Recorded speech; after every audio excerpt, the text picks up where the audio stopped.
So, couple of sections that we've had, folks have talked about Gemini AI, and LLMs and the likes. So what I'm just going to be talking about is, it was actually meant to be a technical section, right? But is mainly going to be based on code. I'll be sharing my code. I'll be sharing my GitHub as well. This slide is not a very long slide. It's a very short one, so that we can just follow along. So we'll be building a chatbot with Gemini. Quick question: how many web engineers do we have in the room?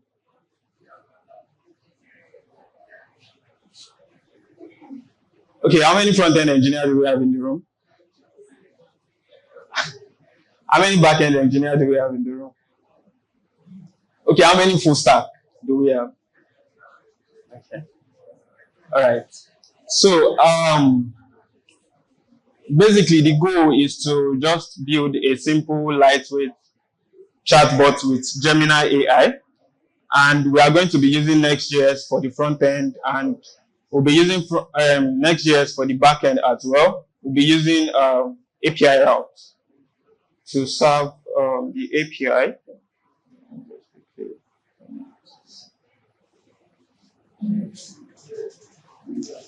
Okay.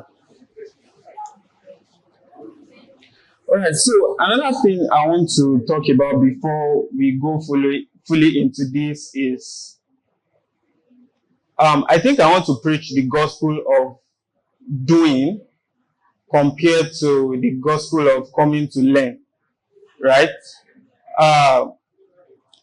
We've had situations where some people have been attending Devfest since 2020, since COVID period, right? And they are so popular for coming to tech events. They are so popular for coming to learn together, right? Just like we are doing now. In the next year event, you will see them again.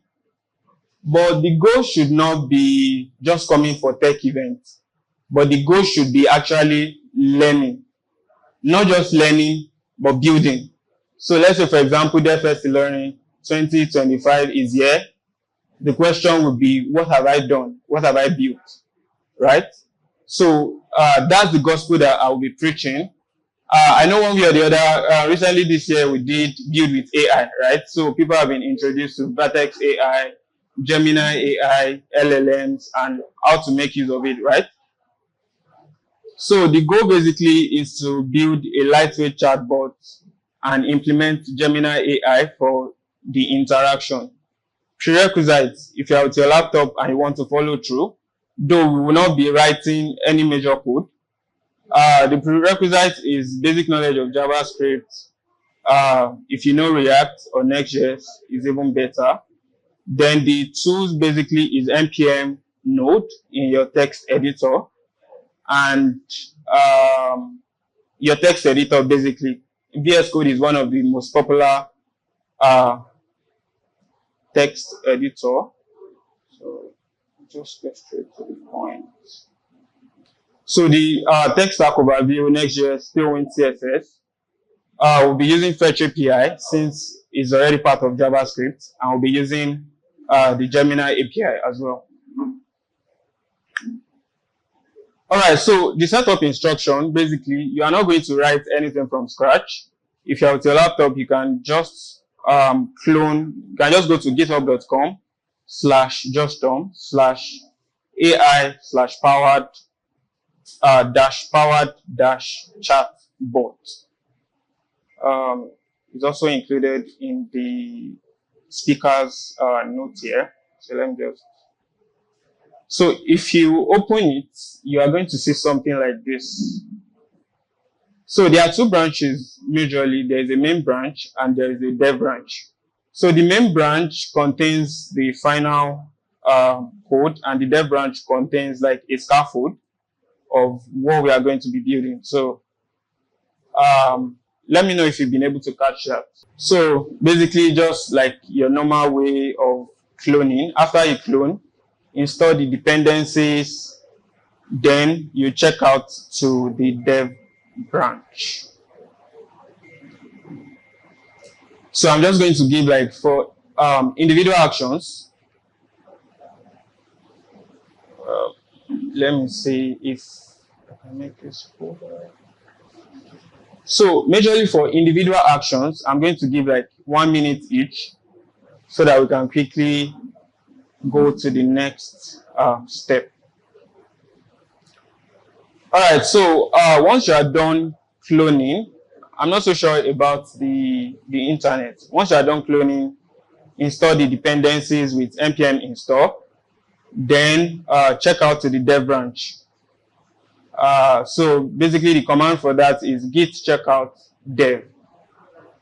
Then you generate the API keys. Now, the next action that we are going to be taking together is generating the API keys.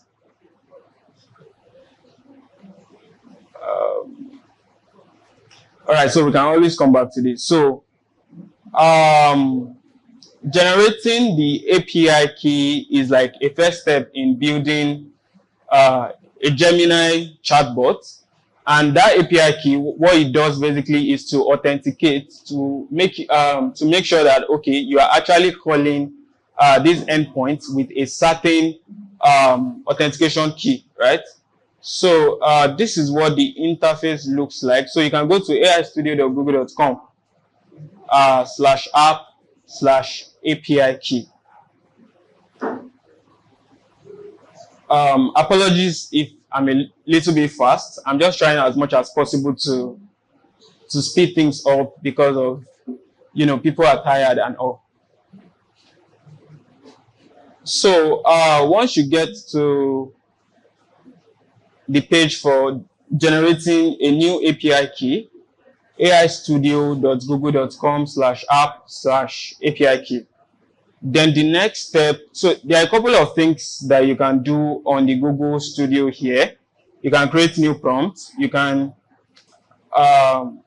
fine-tune a model, basically. We'll still come back to that later.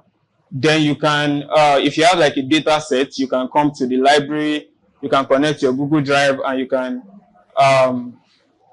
can basically just upload all the data sets that you want, and you have like and there's also like a prompt gallery where you can also prompt tune your model.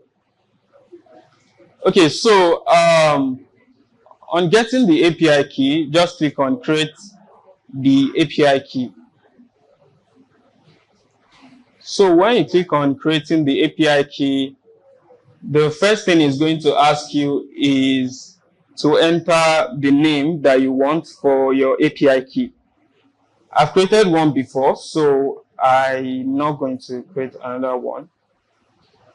And there is a little bit of caveat to this. If you are creating an API key, once the API key has been created or it has been generated, the first thing you have to do is copy it somewhere because it only shows once and you won't be able to see it again. So once it shows, just copy it somewhere safe because peradventure, if you come to the page, you want to try to copy your API key again, you are just going to see it like this. All right, so let's proceed. I believe we've cloned, install the dependencies, check out the dev branch, then generate your API keys. So let's just go straight into building. All right, so if you have cloned the repository, this is what it's going to look like. Please, can you confirm if you can see from the back? Oops. Okay, let me see. Is it better? A little bit better. Let me see if I can switch my team.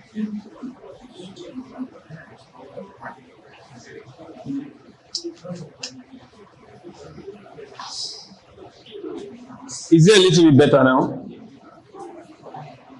Okay, so Okay, so if let me just scaffold it. If you clone the repository and you check out to the dev branch, so this is what you are going to see. It's like a scaffolding that gives a little bit of instruction on how to set up your API, how to set up your API route, and how to actually display it on the view. All right. So let's start with the API route. So the first thing is to fetch the chat conversation with the fetch API. So basically, we are just going to be communicating with our API route, just like a regular fetch API, and we are using the API endpoint. Then we are going to update the conversation with the model's response, and we are going to render the model or user based on the condition. All right, so we are going to have all the code here. So let's start from the importing Gemini AI model. All right.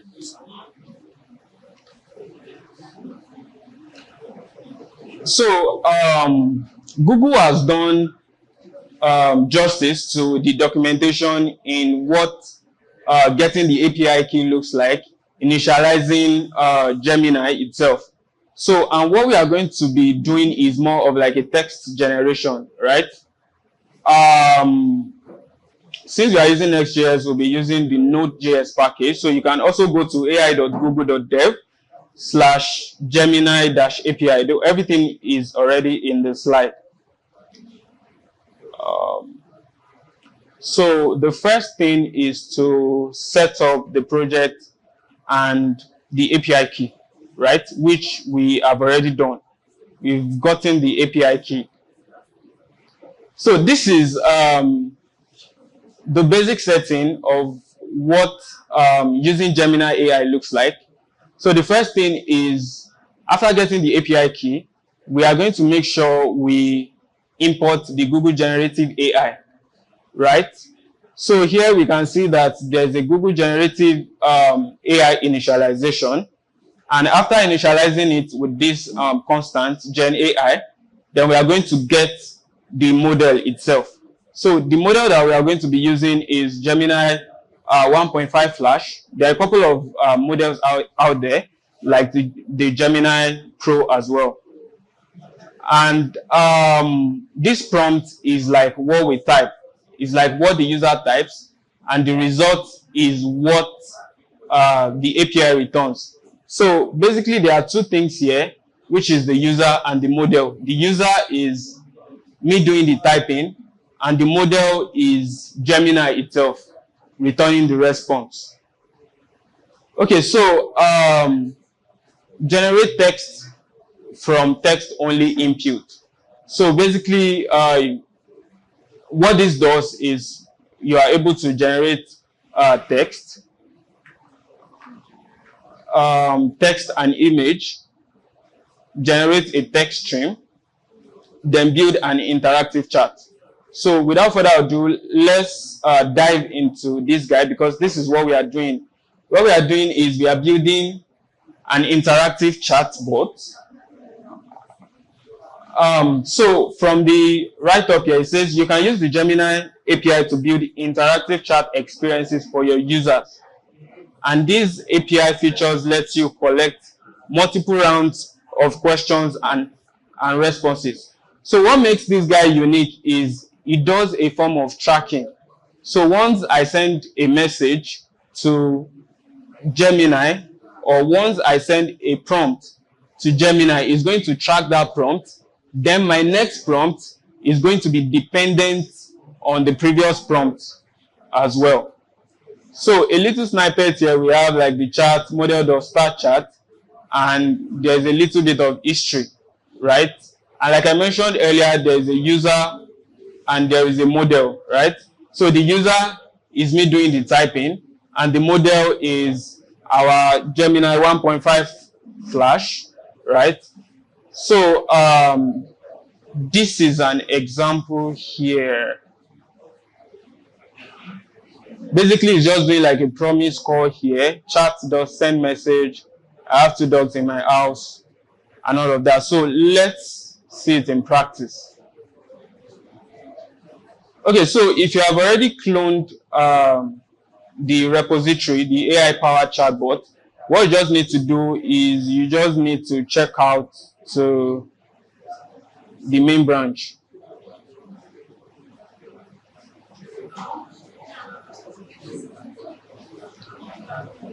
So once you check out to the main branch, you are going to see like all of the generative AI prompts and all of the imports that we have. Okay, so let me go through it, the API route. And what we are doing here is just doing the initialization with the Google Generative API. Then we are using the Gemini 1.5 Flash, right? So what's happening here is when we want to do a little bit of tracking and we are tracking our chat history, we need a form of database, right? To be able to track, or if not necessarily database, it could be maybe a local storage, a section storage, so that we can allow Gemini to be able to track what's it called now, our chat history. So, but what I just did here was just create a little bit of array. I just initialized this array chat history, right? Then it has a row of user and a part of text. So basically this row as a user is pointing to me, and the part and the text is my prompt, right? And this row as a model is pointing to Gemini. And this part as well is the text or the prompt or the response that is going to return. So a little bit of what is going to look like. So we are just doing exporting the function or the method that we are going to be using to send the chat message. And what we are doing here is the first thing that we are doing here is passing the request body, right? So we are getting the user message and doing a bit of condition here. If the user does not enter a message, then there's going to be like an error response, right? So then this is where we actually have the cake. This is where we are doing the initialization and the history. Don't forget that at the top here, we have a chat history, right? And in the history here, this history comes from Gemini itself.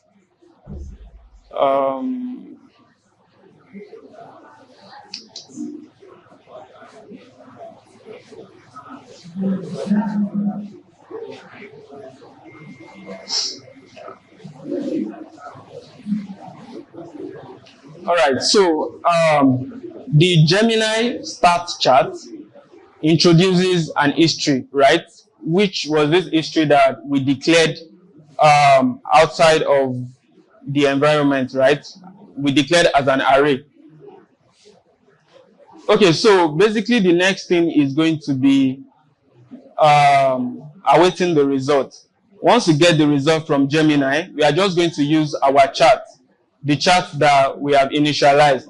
Then we are going to use it to send message based on the user's message that we have here in the body. And the next thing, which is actually the last thing here, is we are going to update the chat history one after the other. So 2 things like I mentioned earlier, there's the user and there's the model, right? So the user is what I am sending. Then we have a part and the text, which is my prompt. And we also have the chat history.push. We are basically just updating the array. Then we have the model and we have the part as well, which is getting back the result from Gemini and sending it to the chat history. Basically just a result.response.text. So we are getting back the JSON array and sending it back to the chat history. All right, so that will be all basically. So we just need to return the next response based on the result that we are getting from Gemini. So that's all for the API route. Then the last thing is going to be the chat itself, which is actually straight to the point. Let me just open the chat. So what we have here is doing a little bit of React use state, just tracking the user message and tracking the conversation as well, right? So we are getting the user message and we are getting the conversation, which is the first initialization is to set the row, which is the model, and a little bit of text, which is great to meet you. We are going to see it in a second. We also have the undo submit here. Thank you. Thank you so much. The user message from the input that we have at the bottom here. So what we are just doing is setting the user message just like we have in the state, and we have the onChange that is listening to the new text that the user enters. All right, so quickly, before I wrap up, so the undo submit, what it does basically is just setting the conversation based on the previous conversation and the new conversation that the user set. And this is making a call to our API route that we already have, API/chat, right? And what we are just doing here is passing the body and sending the message back to the API route. Then we are getting back the response. So once we get back the response, we are setting it into the conversation. We have the previous data here, we have the row and the model, and we are setting it. And that's all, basically. So here we just have a couple of HTML and Tailwind. Then we are mapping the conversation. So what we are doing here is getting the conversation from the user, and we are getting the conversation as well from the model, right? So once the row, like we have initially in the API route, you know, we have two things. We have the row, which is the user, and we have the role as well, which is the model. So once the role is user, you're just doing a basic alignment. You should align it to the right. And once it's not a user, maybe it's a model, it's going to align it to the left. And that's pretty much it. So let's see it in action.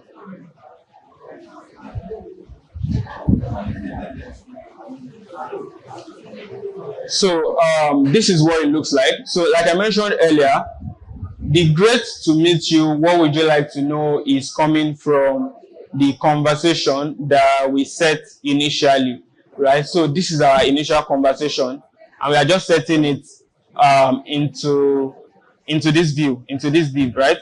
So I can go ahead and send a prompt, right? And it's going to send it as a row of a user and return it as a row of a model. All right. Can we get any volunteer for a prompt example? Any volunteer? You don't have to stand up. Just say the word. Hopefully, network does not focus up. Any prompt? You don't have to stand up. Yeah. Is that? GDG. It's basically so what should the prompt be like? Okay, so we have a volunteer here, and the prompt is tell me what GDG group is. So let's try it out together.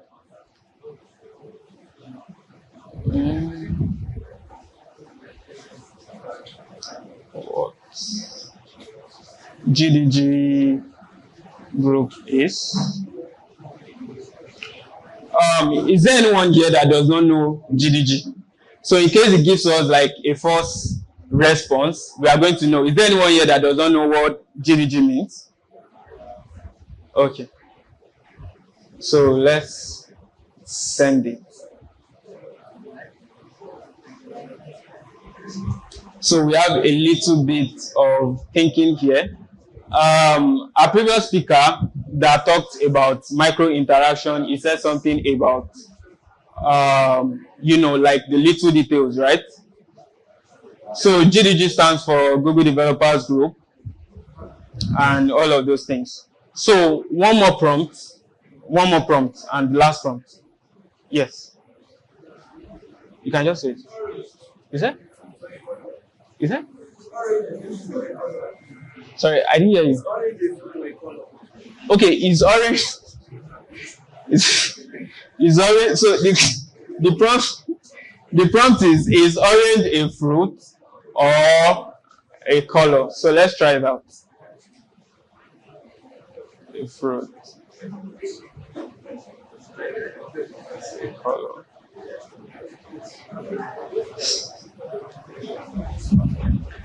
Okay.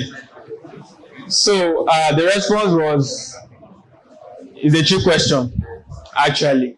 So, and is a fruit, and orange is also the name of the color. So, I mean, generally. So, that's the last prompt. But before I wrap up, I'll just do a little bit of shift to what fine tuning means, right? So, at the top here, we have welcome to our customer support. So it was actually meant to be a customer support. So let's say we are building a chatbot for a customer support, and is not trained or is not fine-tuned, and we just expose the the model to it like that. So let's say, for example, this is meant to be a customer support for a pharmaceutical company, right? So which means the kind of questions they will ask might be different. It might not even be in the context. So let's say, for example, I'm having an headache, right? So let's say I have headache, right? So let's say, for example, I'm talking to a specialist, and the question is, I have headache. What would be the response? Is that? The response would be in that sense, right?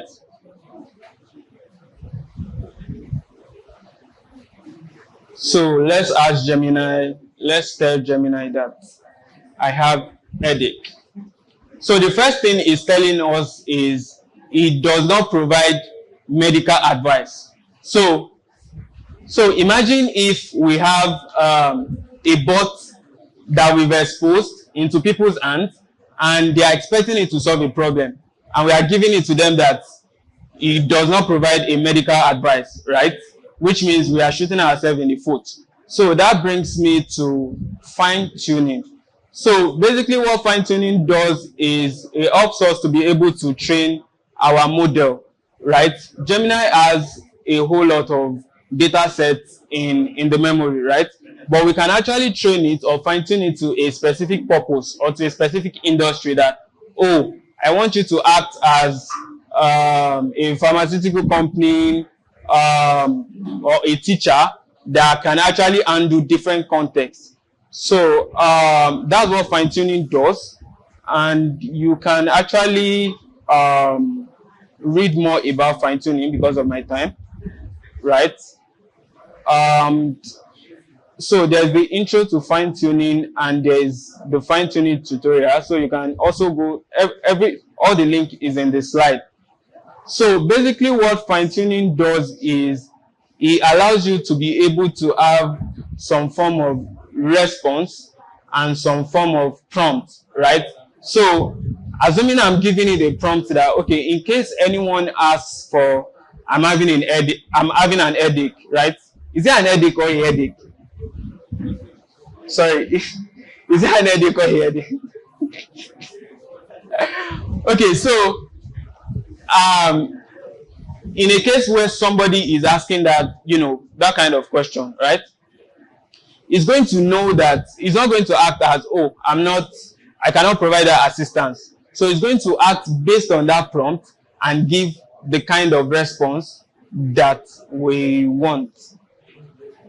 So basically, that brings me to the end of my talk. Thank you so much.